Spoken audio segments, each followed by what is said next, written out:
नमस्कार मु इतिश्री आपण समस्त सत्य सृजनी परिवार यूट्यूब चैनल को स्वागत करुच्ची। मु एक सुंदर कविता शुणा जाऊँगी जार शीर्षक कबीर कलम।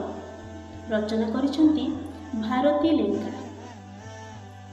कबीर कलम अटई मलम दुखी दुख धोइबाकू कबीर कलम फुटाइब मा दुर्नीतिर राक्षस को। कबीर कलम कविता छଳରେ मुखरे फुटाए हस। कबीर कलम प्रति प्रभातरे छुटाए कुसुम बास। कबीर कलम कहीदे पारे केतेक अकुआ कथा।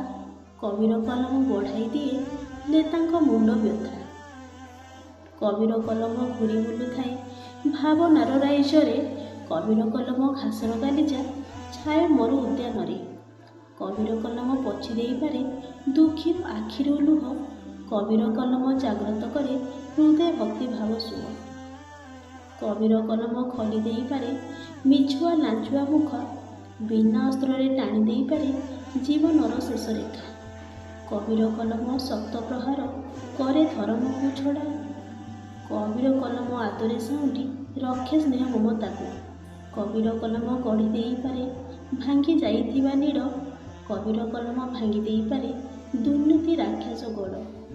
कबीर कलम भेद करि पारे प्रति प्राणर स्पंदन। कबीर कलम करि देई पारे हृद ताप विनाशन। कबीर कलम आंकी दिए पुणी प्रति हृदय जगन्नाथ। कबीर कलम हृद वीणारे गाई थाए भागवत। कबीर कलम अटई महान कवीणा पाणीकर दान। लेखनी मुନରେ संस्कार आणई कर नाही असम्मान। पत्थर देहरे फुटाए से फूल गढ़ी पारे इमारत।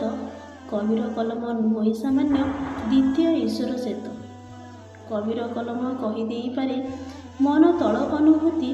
कबीर कलम दूर करि पारे घन अंधकार राति।